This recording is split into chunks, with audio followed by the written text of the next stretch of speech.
I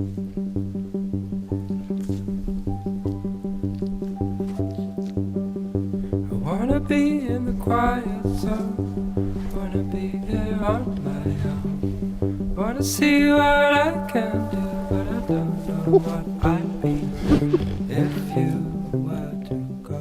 Hi everyone, I'm sitting here with Meggy, the beautiful Meg, and firstly we'd just like to thank you for all your support over the last couple of weeks with the t-shirt sales that went really incredibly well.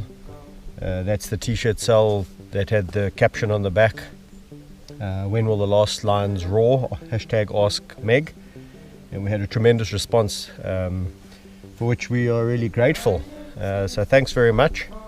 And that brings me to the first question on today's #AskMeg, and the question was, somebody noticed very observantly that lions differ in the coloration on their noses.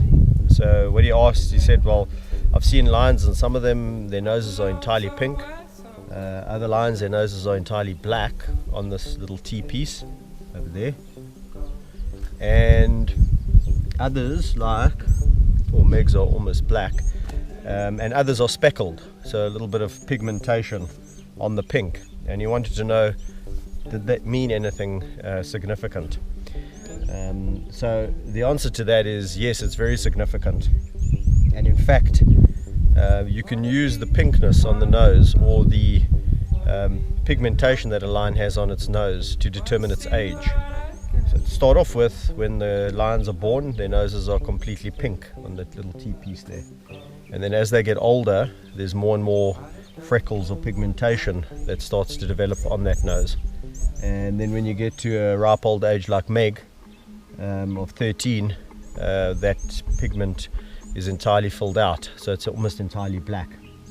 So you can tell an age of a lion merely by looking at its nose.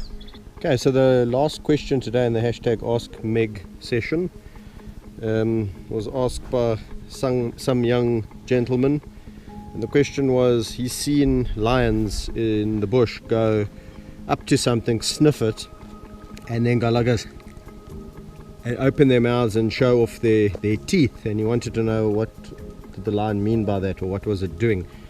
And that is a reaction known as Fleming, or the Fleming response. And what the lion really is doing is it's got a organ on the top, a little half moon, double half moon on the top of the palate, called the organ of Jacobson, or the Jacobson's organ. And the lion will use that organ to draw in new scents or new smells that are unfamiliar, or even familiar smells later on, if it's got a scent recognition of that. So what it basically will do is it'll come up to a new smell, a new scent, it'll suck it in over the organ, it'll go, and then they will have the grimace. Don't do it as well as a lion, but you get the drift. And then it draws in that scent and creates a memory.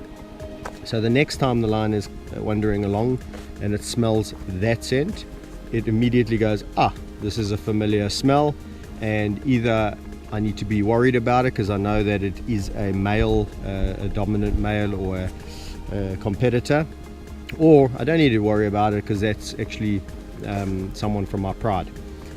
So it's a very useful thing, and now you know why. When you see lions, they're not actually roaring or doing anything or growling. It's just called a grimace, and they're showing the teeth, and it's the Fleming response.